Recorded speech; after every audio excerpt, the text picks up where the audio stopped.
Turning 16 was the day my world shattered, then began to rebuild. The rain lashed against the windows of our suburban house, its relentless rhythm mirroring the storm inside. Victoria, my sister, leaned casually in the corner, her lips curling into a smirk as our parents delivered the devastating news. "Rachel," Mom began, her voice devoid of warmth, "we've decided it's time for you to leave."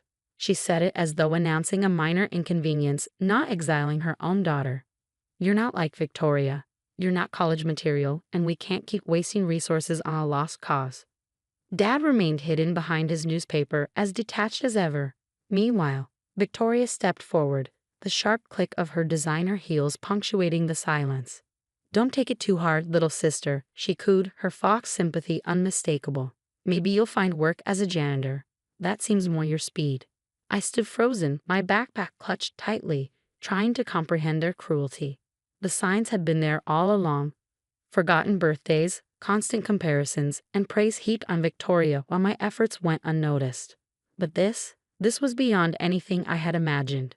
Victoria had always been their golden child, their prodigy. While she enjoyed private tutoring and elite dance classes, I scraped by, funding my own school supplies with part-time jobs.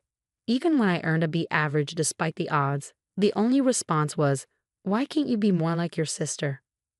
"You have until tonight to pack," Mom added coldly. "And don't take anything we bought. Those are family assets." I laughed bitterly. "That won't be an issue. I've bought everything I own since I was 12. Victoria rolled her eyes. "Always the victim, Rachel. This is why you'll never amount to anything." That night, packing my few belongings into a battered duffel bag, I vowed to prove them wrong. Not just wrong, I would succeed so spectacularly that their betrayal would haunt them forever. What they didn't know was that I'd spent the past year secretly learning to code. Every dollar I earned working at the cafe went toward online courses. My high school computer science teacher, Mrs. Chen, had seen my potential and quietly mentored me. While Victoria flaunted her Princeton acceptance, I was building a future they couldn't imagine. Instead of wandering the streets as my family probably hoped, I showed up on Mrs. Chen's doorstep. "Rachel," she exclaimed, pulling me into a warm hug. "Come in, you're safe here." The Chens welcomed me like family, their modest home becoming my sanctuary. Mrs. Chen nurtured my talent, while her husband James, who worked in tech recruitment, helped me secure an internship. From there, I poured every ounce of myself into learning, coding, and growing. By 18, I launched my first successful app, an educational platform for underprivileged students. Its impact caught the attention of TechFusion's CEO, Marcus Chen, no relation to Mrs. Chen, who offered me a role on their development team. By 26, I had become one of TechFusion's youngest executive vice presidents, managing billion-dollar projects. My achievements were public, but my name, legally changed to Rachel Chen, ensured my family remained unaware of my success. Meanwhile, Victoria followed the predictable path: law school, a prestigious firm, and a marriage to Bradley Thompson, a lawyer from old money. Mom and Dad filled their social media with her picture-perfect life, blissfully ignorant of mine. Then fate intervened. One routine day at work, my assistant buzzed in. "Ms. Chen, the representatives for the merger meeting are here. They're from Thompson, Williams and Associates." My heart skipped a beat. Victoria's firm. "Send them in," I said, adjusting my designer suit and settling into my office chair. The door opened and there she was, Victoria, poised and polished, followed by Bradley and their colleagues. The moment her eyes met mine, her expression faltered. Her Hermes bag slipped from her hand, hitting the floor. "Rachel?" she whispered, stunned. "How?" I smiled coolly. "Welcome to TechFusion. Shall we discuss the merger?" Victoria's composure crumbled as realization dawned. Her nothing of a sister sat in a corner office towering over the city, commanding a power she never dreamed I could hold. "This can't be real," she stammered. You're not supposed to be here." I leaned back, the weight of my triumph speaking louder than words. "Well, Victoria, I'm here. So shall we begin?" Bradley cleared his throat, attempting professionalism. "Ms. Chen, we weren't aware of your connection to Victoria." I let the moment linger, savoring the sweet taste of vindication. "No, I'm sure you weren't aware," I replied, my voice calm and sharp. Just like you probably didn't realize your firm's future rests entirely on my recommendation regarding this merger. Victoria's face, already pale, turned ghostly white. The weight of my words settled on her like an avalanche. 10 years ago, she had laughed as our parents cast me out. Now the life she built on superiority and control was dangling by a thread, and I held the scissors. The meeting that followed was one of the most satisfying moments of my life. Watching Victoria squirm under the weight of her crumbling facade felt like justice, but this was just the beginning. She had no idea what was coming next, and neither did our parents. Revenge, like success, is best served with careful planning and perfect timing. As Victoria and her team left my office, I saw the cracks forming in her once impenetrable confidence. Everything she thought she knew about herself, her power, her superiority, was unraveling in real time. This was just part one of a decade-long plan. The real blow was yet to come.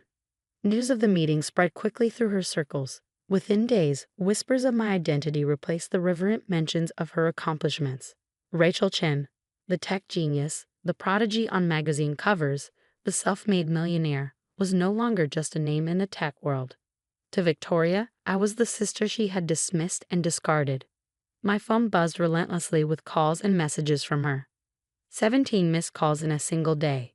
Each one was a small victory, a stark reminder of the countless times my family had ignored me. Ms. Chen, my assistant Sarah's voice came through the intercom. "Your sister is in the lobby again. She's insisting on seeing you." I glanced at my Rolex, a symbol of how far I'd come from that 16-year-old girl in thrifted clothes. "Let her wait," I replied smoothly. "I have more pressing matters to attend to." Those pressing matters included signing the final paperwork for Tech Fusion's acquisition of Thomson Williams and Associates. But not through the merger they desperately sought. This was a hostile takeover, a decisive end to their firm as they knew it. An hour later, Victoria burst into my office. Her once flawless appearance was in shambles. Her suit wrinkled, her mascara streaked from tears. "Rachel, please," she began, her voice trembling. "You have to talk to me. The merger, our firm depends on it." I leaned back in my chair, letting the moment stretch. "Interesting. Now you need something from me. Quite the change from 10 years ago, isn't it?" "I was young," she protested weakly, desperation etched into her features. "We all were." I didn't understand. "Didn't understand what?" I interrupted, my tone icy. "That treating your own sister like garbage might come back to haunt you. That the person you threw away might actually amount to something." She sank into the chair opposite me, the weight of her guilt pulling her down. "What do you want, Rachel? An apology? Money? Just tell me." I laughed, a sound as bitter as it was triumphant. "Money? Victoria, I make more in a month than you do in a year. And as for an apology," I rose from my chair and walked to the floor-to-ceiling windows overlooking the city. "It's far too late for that. Mom and Dad want to see you," she whispered. "They're devastated they didn't know about your success." "Devastated they missed out on the money, you mean?" I replied, not bothering to mask my disdain. "Tell me, did they ever look for me after throwing me out? Did any of you?" Her silence was answer enough. "Mrs. Chen looked for me," I continued, my voice steady with resolve. "She and her husband gave me a home, believed in me, and supported my dreams. They're my real family." Victoria's eyes widened in realization. He changed your name to Chen." "I did," I said simply. "The moment I turned 18. I wanted nothing to do with a name that brought me nothing but pain." Just then, my phone buzzed. A message from Marcus Chen, Tech Fusion's CEO. "Acquisition approved by the board. Proceed as planned." I turned back to Victoria, my expression unreadable. "You'll be getting some interesting news about your firm soon. I suggest you update your resume." Her panic was palpable. "What do you mean?" I savored the moment before delivering the blow. "Tech Fusion isn't merging with Thomson, Williams and Associates," I said, each word deliberate. "We're buying it, and our first order of business is restructuring the management team." The blood drained from her face as the implications sank in. "You can't do this. Bradley's family, their connections." I laughed outright this time. "Bradley's country club connections. Victoria, I have dinner with senators and tech billionaires. His world is nothing compared to mine." As if on cue, her phone buzzed. Bradley's name lit up the screen. The news was spreading like wildfire. This isn't just about me, she pleaded, her voice cracking. Think about the employees, their families. Don't lecture me about caring for others, I said sharply. Unlike our parents, I don't punish innocent people for someone else's mistakes. The employees will be taken care of, but the senior partners who perpetuated that toxic culture, they're out. She stood shakily, her entire world collapsing around her. Mom and Dad will be at my house tonight, she said, her voice barely above a whisper. They want to make things right. I paused, considering her words. Seeing them grovel might be amusing, but I had a better idea.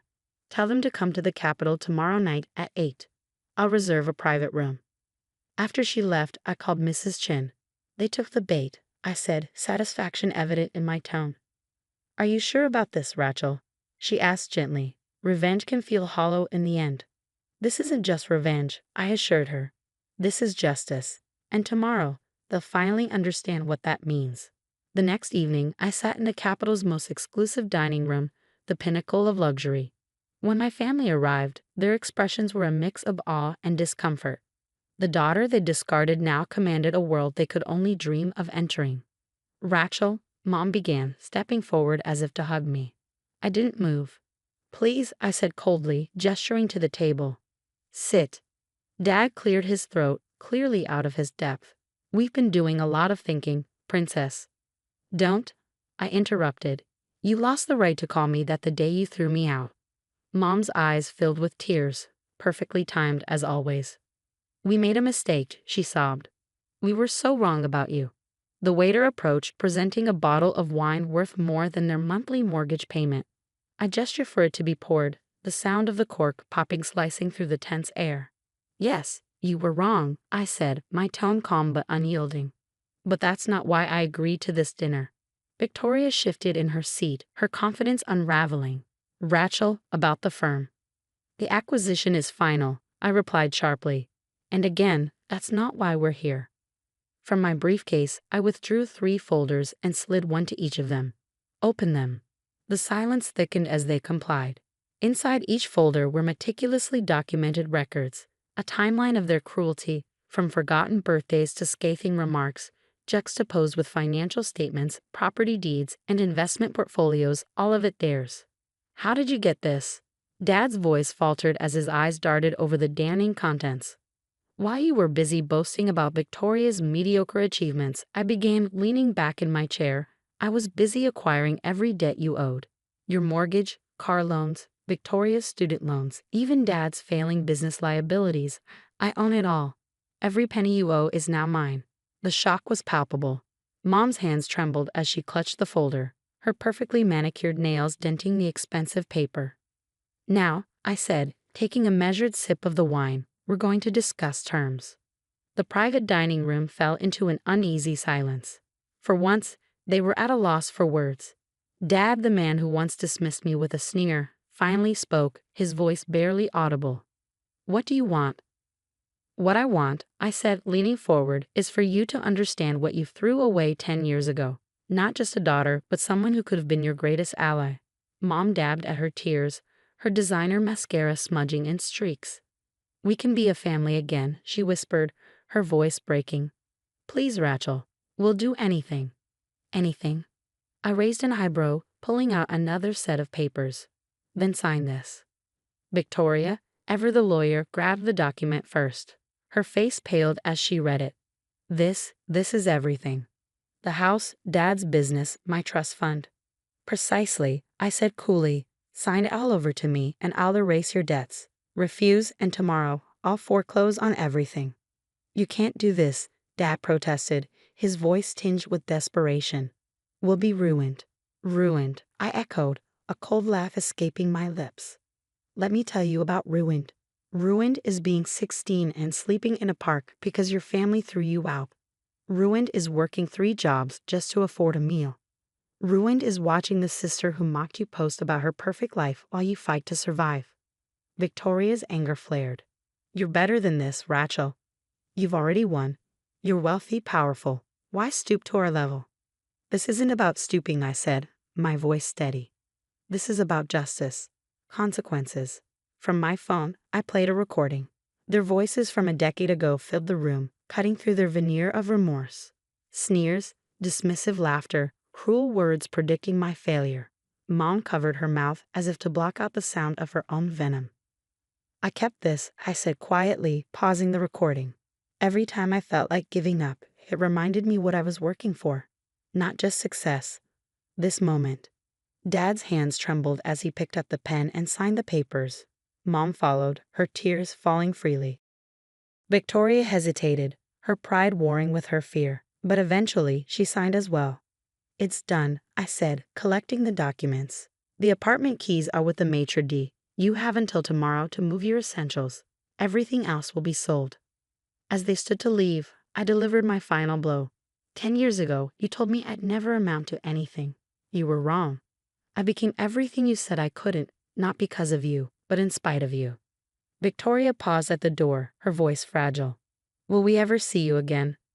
I considered her question. That depends on whether you learn from this.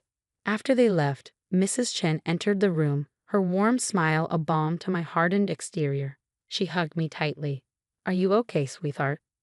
For the first time in 10 years, I said, my voice lighter. I think I am. The next morning, I watched movers dismantle my old family home. Piece by piece, Victoria's perfect life unraveled. Dad's business was already undergoing restructuring, and Mom's social circle buzzed with the scandal of their fall from grace. But revenge wasn't my ultimate goal. I had something bigger in mind. The following week, I announced the creation of the Chen Foundation for Youth Empowerment. Its mission, to support abandoned and struggling teens, giving them the tools to rewrite their own stories. When I unveiled the foundation headquarters to Mrs. Chen, she cried. This, she said, her voice thick with pride, is your real victory, turning pain into purpose. She was right. The legacy I was building wasn't born from vengeance, but from hope. Each teenager who walked through the foundation's doors would find the support I once needed and received from the Chens. Months later, a letter arrived from Victoria. She wrote about her new life, working as a paralegal, living in a modest apartment, and finally understanding the value of humility. I didn't respond. Instead, I anonymously donated to the legal aid clinic where she worked, ensuring they could continue helping others. Success, I realized, wasn't just about proving my family wrong. It was about proving to myself that resilience could triumph over cruelty. My biological family may have abandoned me, but their rejection had forged me into someone unstoppable, someone who not only survived but thrived and used that success to lift others. In the end, I had gained something far more valuable than revenge. I had found freedom, purpose, and an unshakable peace. The girl they threw away had become the woman they could never be, happy, fulfilled, and whole.